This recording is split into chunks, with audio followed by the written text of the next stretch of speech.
occupational English test, practice test, listening test. This test has 3 parts. In each part, you'll hear a number of different extracts. At the start of each extract, you'll hear this sound. You'll have time to read the questions before you hear each extract, and you'll hear each extract once only. Complete your answers as you listen. At the end of the test, you'll have 2 minutes to check your answers. Part A. In this part of the test, you'll hear 2 different extracts. In each extract, a health professional is talking to a patient. For questions 1 to 24, complete the notes with information you hear. Now, look at notes for extract 1. Extract 1, questions 1 to 12. You hear a GP talking to a patient about recent weight loss. For questions 1 to 12, complete the note with a word or short phrase. You now have 30 seconds to look at the notes.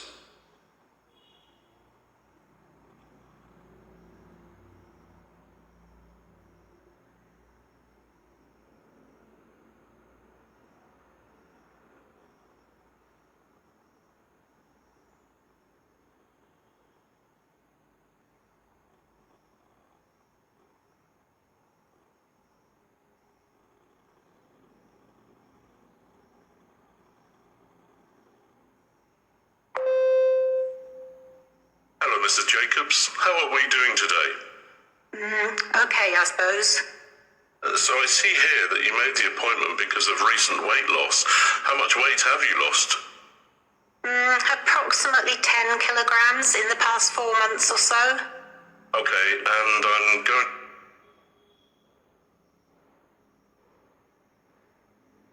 to assume that this weight loss has not been intentional? Oh no, I just haven't had much of an appetite, and I'm having an increasing issue with vomiting. I see. And does your vomiting happen soon after eating? No, it generally happens many hours after I have eaten. And are you experiencing any other changes in your health? Yes. I live alone in a 2-floor house, and I have noticed over the last month that my legs feel weak when I go up the stairs or walk up a small hill near my house. And I remember you telling me that 2 years ago you were prescribed beta blockers or hypertension. Are you still taking that medication? Well, I stopped taking the beta blockers about 4 months ago. Okay. Well, let's take a look at the investigations that you had done for this appointment. So I see that urea is out of the normal range and quite a bit higher, which suggests dehydration. That is to be expected because of the vomiting you just mentioned. And look here, your sodium and potassium levels are lower than I would expect. That is also likely due to the vomiting. The low potassium levels also likely explain the weakness you have been feeling. So you said that you vomit quite a bit of time after eating, correct? Yes, that is correct. Several hours at least. I'm afraid everything points to obstruction to stomach outflow. I can also hear a sloshing sound through my stethoscope, which suggests the presence of gas and fluid that are trapped inside the stomach. So things can't go out, so they are coming back up. That's one way to look at it. But what could be blocking the food from leaving my stomach? I mean, that sounds quite serious. Unfortunately, I cannot tell what the cause is from these investigations. If the problem is in my stomach, wouldn't I be having stomach pain? Depending on the cause of the obstruction, there would not necessarily be abdominal pain. So we will have to do a gastroscopy and biopsy to confirm the diagnosis and look for the cause of your problem. We could be looking at a chronic gastric ulcer or a tumor in the pyloric antrum, which is a part of your stomach near the bottom. But because of the retained food in your stomach, we will need to wash out your stomach to make sure we can see what is causing the obstruction of the outflow tract of the stomach.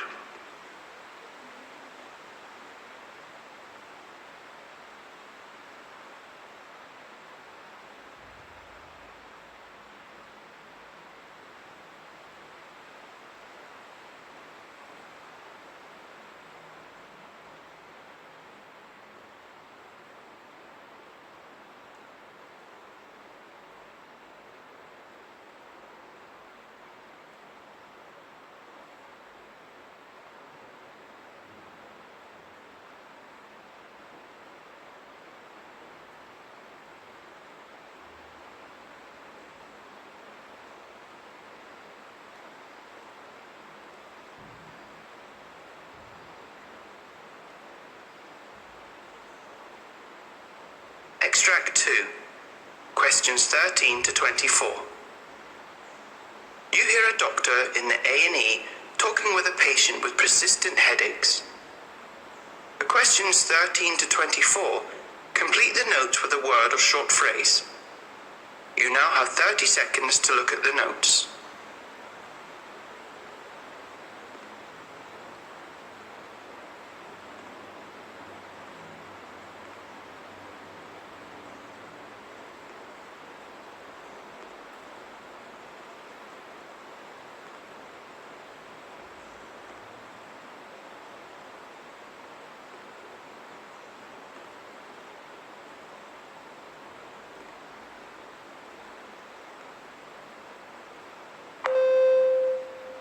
Hello, Mr. Saunders. How are you today?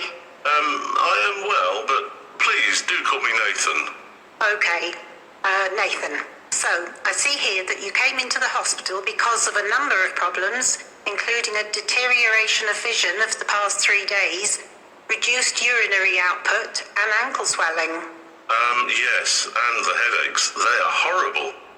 Before recently, I have never really had headaches, so it has been difficult for me. So exactly how long have you been experiencing these symptoms? Well, the failing vision and all the rest of that. Just the past 2 to 3 days. But headaches have been going on for about 4 months. There is a constant throbbing, and simple analgesics are not working. Have you seen a doctor for the headaches before today?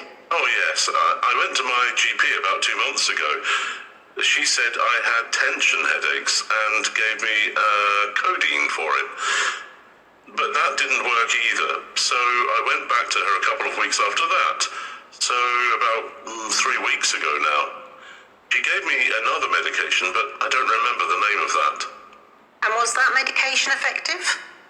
No, the headaches continued, and then about 3 days ago they became worse, and my vision went all blurry.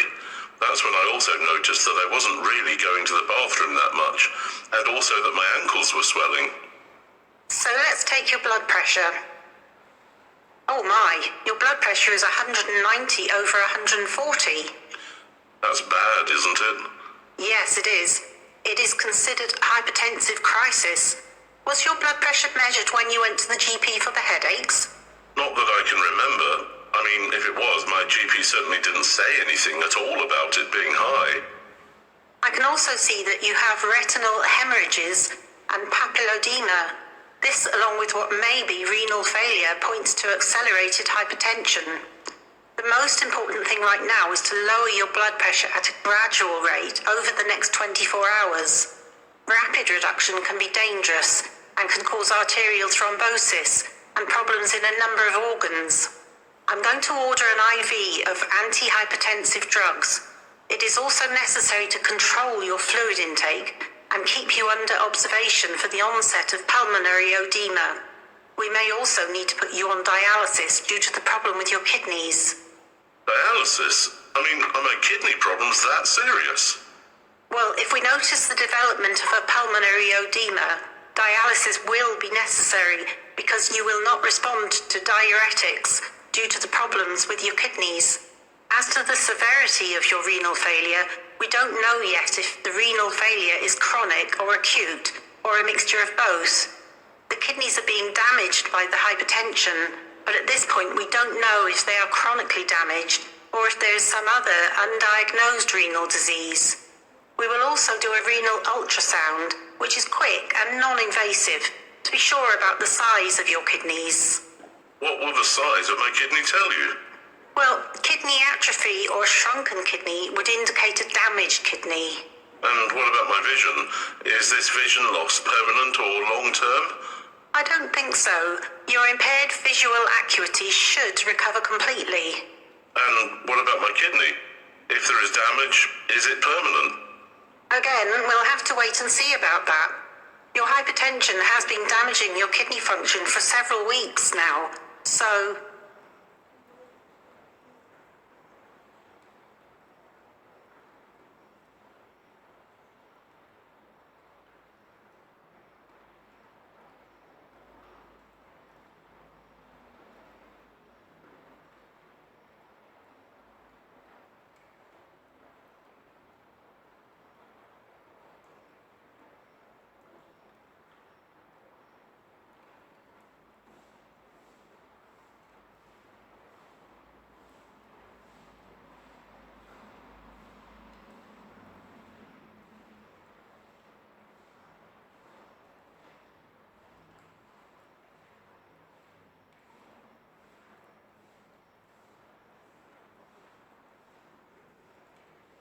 That is the end of Part A.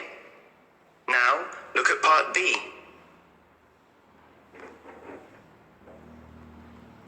Part B. In this part of the test, you'll hear 6 different extracts. In each extract, you'll hear people talking in a different healthcare setting. For questions 25 to 30, choose the answer A, B, or C, which fits best according to what you hear. You'll have time to read each question before you listen. Complete your answers as you listen. Now look at question 25.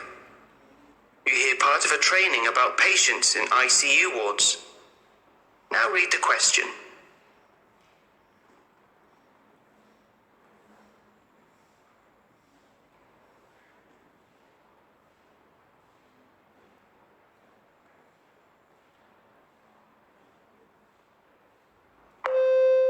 So I'm here today to describe a problem our ward has been experiencing and some possible consequences of that problem. Then later we will talk about possible solutions. So the first problem I want to address is that we often find ourselves in the position of having more patients who require ICU admission than we have beds available, which results in an untimely admission. Untimely admissions are associated with a longer length of stay, more advanced respiratory support, and increased mortality rates. This problem is made worse by the fact that it is likely that many of our current patients could be transferred to another ward as they no longer require an ICU bed.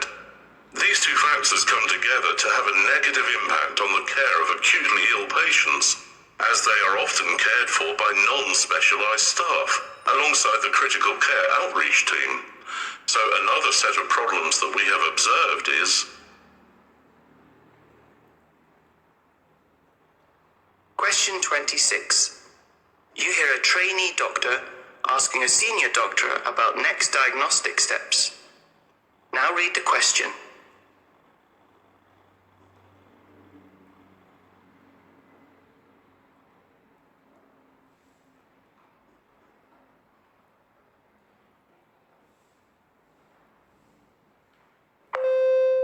Dr. Stevens, I wanted to ask you about the school teacher who came in with shortness of breath. Yes, have you read the patient's medical history? Yes, and I also saw the chest x-ray. I know that one of the most common causes of persistent dry cough in patients with a normal chest x-ray is asthma. Yes, that is correct. What would you need to do next to see if that is the cause of this patient's problems? Well, we would need to ask the patient to record her peak flow rate at home over the next couple of weeks. Exactly, that is our next step, so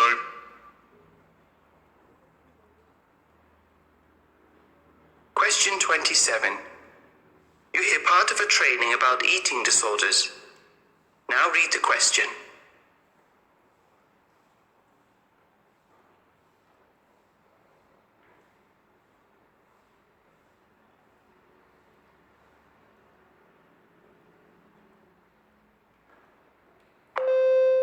I'm here today in order to address a problem in the field of medicine.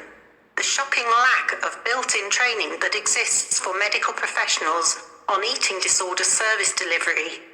This lack of training is across the board, as even in psychiatric programs where you might imagine that would be a higher degree of attention paid, psychiatric residents often report feeling unprepared to face the realities of treating eating disorders in all of their complexities. In fact, a recent survey of medical training programs showed that less than 30% of general psychiatric programs offered rotations in eating disorders.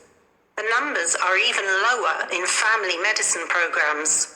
GPs, psychiatrists, and doctors in pediatrics often act as key gatekeepers for eating disorder services, so it is important for them to be trained to address eating disorders. So today,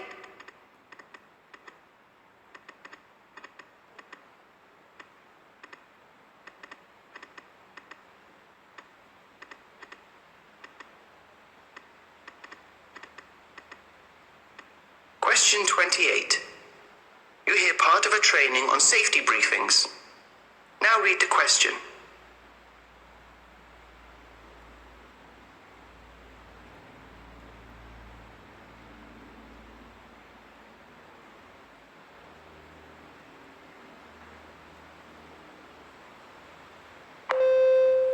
today we are going to talk about the importance of regular ward safety briefings. Safety briefings in patient care units are tools to increase safety awareness among frontline staff and foster a culture of safety. Based on lessons from other industries, briefings make safety consciousness part of the routine 24 hours a day and 7 days a week. So now we are going to go over a few tips on how to conduct ward safety briefings. First, those giving the briefings should reinforce the non-punitive aspect of the discussion, and you should keep briefings short. Another tip is to adjust the frequency and time of day based on staff feedback, which should also be taken into account by collecting detailed information. Finally, it is recommended that you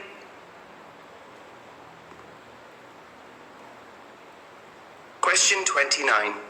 You hear part of a handover between two nurses.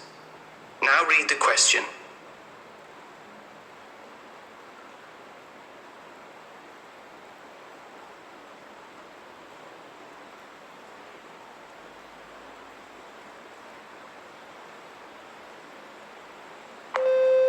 So, how are you liking the afternoon shift? It is okay. I feel like it is less hectic than the morning or night shift, but it has only been a few weeks. So why don't we go somewhere a bit more private to do the handover? Sounds good. So the patient in room 105 has been having acute back pain for several days and was admitted early this morning. He was previously operated on last year for appendicitis. He has no other relevant medical history. He has been a bit drowsy today because of the pain medication he's on. The doctors have ordered a CT scan and we're still waiting for that to happen. I need you to...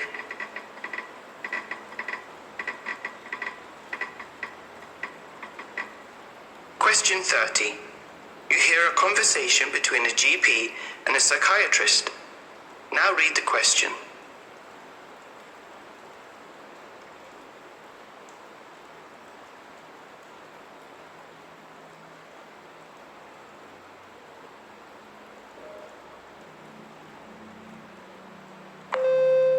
So, Dr. Harold, I'm calling about the patient that I referred to you for treatment.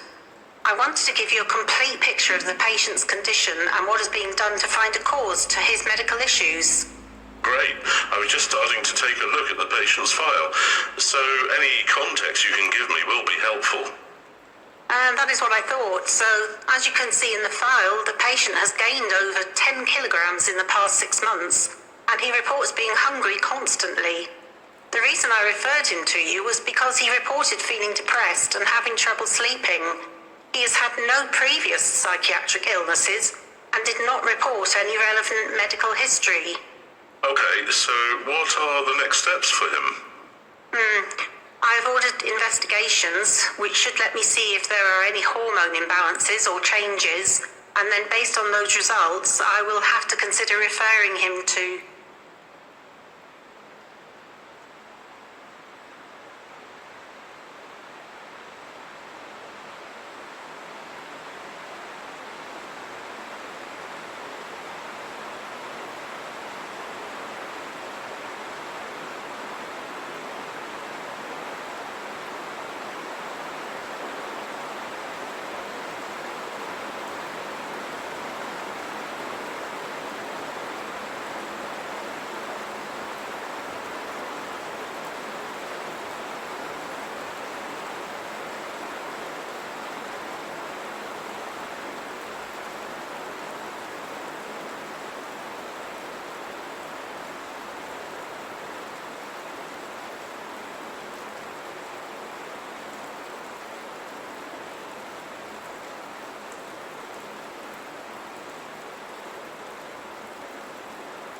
That is the end of Part B.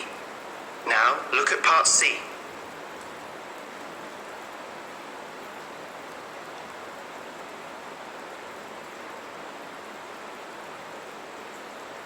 Part C.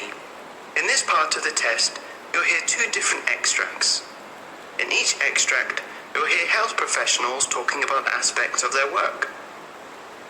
For questions 31 to 42, choose the answer A, B, or C which fits best according to what you hear. Complete your answers as you listen. Now look at Extract 1. Extract 1.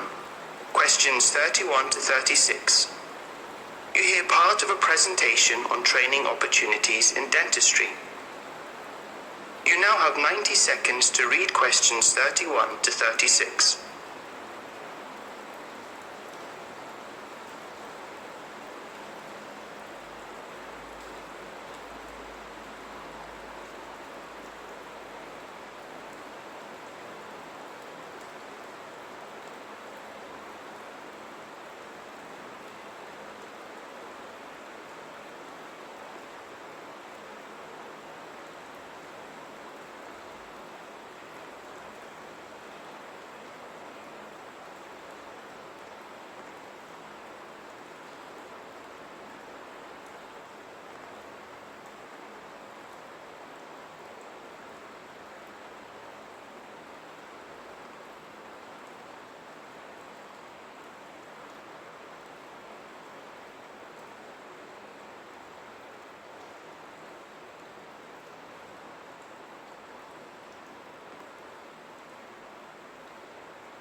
So today, I'm honoured to present Dr. Nijad, who is an internationally recognised specialist in restorative and aesthetic dentistry, and who works tirelessly to inspire passion in the art and science of dentistry, and mentor future generations of dentists to lead the profession. And Dr. Nijad will discuss the training opportunities available in these two areas of speciality. Please join me in welcoming Dr. Nijad. Hello everyone, and thank you very much for that kind introduction.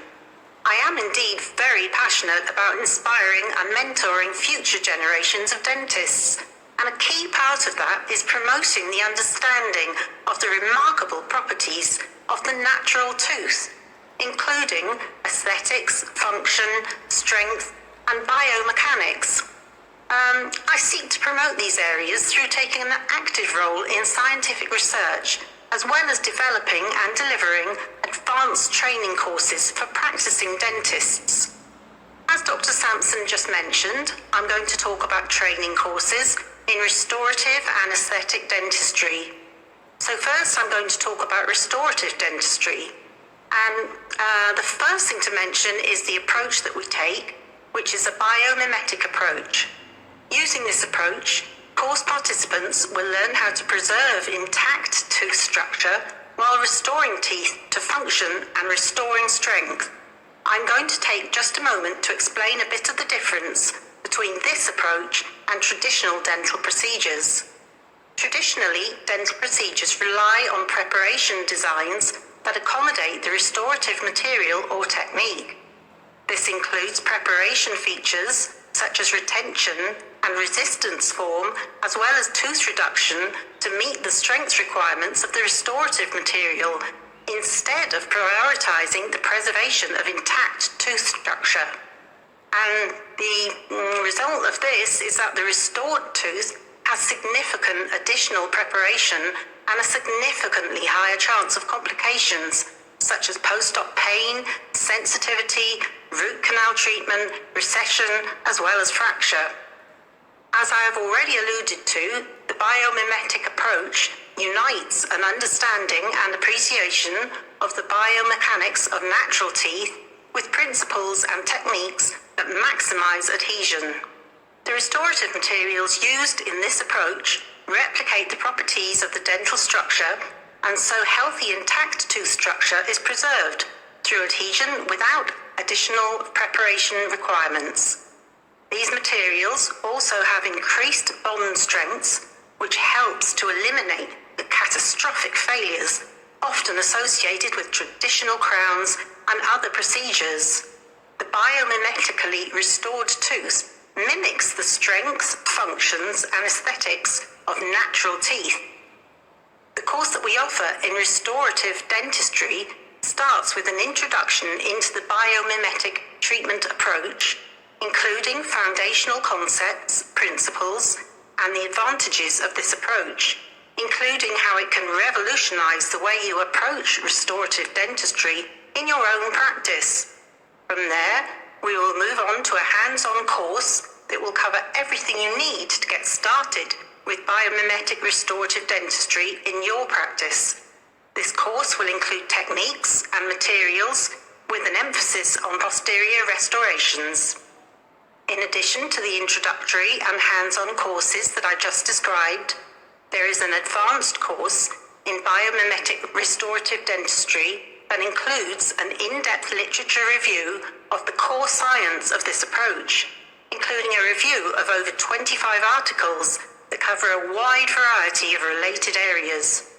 These courses can be taken as standalone courses over a couple of days, or they can be bundled together into a complete training course delivered over the course of 1 week. The complete training course option includes additional training on scientific literature, as well as cases on adhesion, materials, structural analysis, and stress reduction. As a follow-up to these courses, we also offer in-office mentoring to help you implement these advanced techniques in your own practice. We find that our system of mentoring helps to give dentists the confidence to take that next step into restorative dentistry. So now I'm going to move on to talk about our courses about aesthetic dentistry, which is a natural complement to restorative dentistry since it requires less accommodation, incorporates acceptable biologic technology to increase the probability of long-term survival, as well as to mimic the pristine state of the natural dentition. Just as I previously discussed with restorative dentistry, aesthetic dentistry stands in contrast to cosmetic dentistry, which does not always emulate the pristine state of natural dentition. So,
now look at Extract 2. Extract 2, questions 37 to 42. You hear an interview about recent innovations in physiotherapy. You now have 90 seconds to read questions 37 to 42.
today we have a special guest here to talk about innovations in the field of physiotherapy. I would like to welcome Sally Fields, a physiotherapist working with the NHS. Welcome, Sally. Thank you for having me. I'm so happy to be here today to share my passion with others. So, before we get into innovations, I would like to talk about the role of physiotherapy in a person's overall health. So, how can it contribute to the health of the population? That's a very good question. Physiotherapy takes a whole person approach to health and well-being. So, with the population getting older and more people living with long-term conditions, it is necessary to use physiotherapy to help patients manage long-term medical conditions such as Parkinson's, asthma, cystic fibrosis, and chronic obstructive pulmonary disease. Just to put the situation in perspective, 3 out of every 5 people in the UK have a long-term condition. Oh, interesting. How is physiotherapy used to manage a disease like cystic fibrosis? I would never have thought of physiotherapy being used for that type of condition. In the case of cystic fibrosis, regular physical activity and physiotherapy-led exercise help improve physical function, cardiovascular performance, and muscle strength. Exercise may also aid airway clearance, slow the rate of lung function decline, contribute to an improved quality of life. In general, physiotherapy helps to build resilience in patients by building their capacity to manage their own health. And it also helps to enable people to regain maximum levels of mobility, function, and independence following an accident or as they recover from an illness. Another interesting aspect of physiotherapy is the way it can be tailored to meet individuals' personal goals. Because physiotherapy requires a lot of commitment and effort on the part of the patient, establishing personal goals is very important. Yes, it is definitely important for patients to play an active role in the management of a long-term condition. Definitely, and that's why physiotherapists are starting to work alongside GPs. Practice physiotherapists can help to assess, diagnose, treat, prescribe medicines, as well as manage patients' needs. This new model of care is part of a multi-pronged approach that has the potential to address the immediate crisis in general practice, as well as, of course, help deliver a better GP service as part of a modern primary care system. Okay, so innovation in physiotherapy. What is the first innovation that you're going to talk to us about today? Well, the first is robot-assisted physiotherapy. I will give a few examples of how it is used to give you a better idea of its current role and future potential.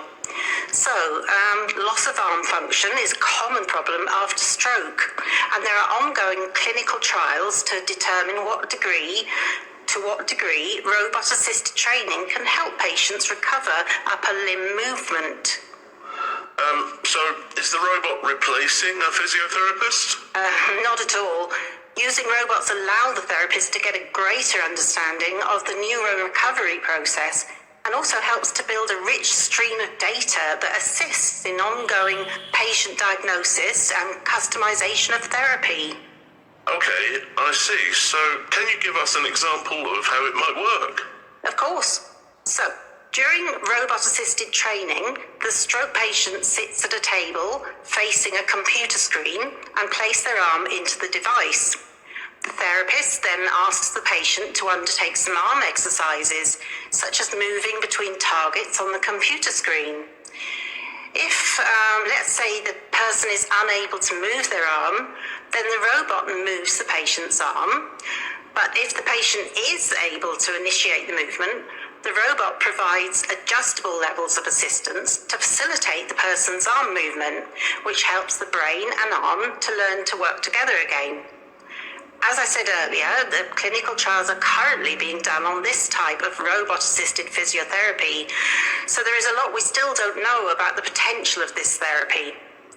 Another type of robotic-assisted therapy uses what is called an exosuit, which is a robotic-powered exoskeleton used in people with weak or paralyzed legs caused by stroke, spinal cord injury, as well as other neurological conditions. An exoskeleton, so does that mean it goes over the body of the patient? Exactly. It is placed over the legs to help with standing and walking. Specifically, it uses battery-powered motors to drive the legs. So the way it works when the patient is moving is as the person shifts their weight, sensors are activated that initiate steps, which can help the patient to relearn step patterns and weight shifts.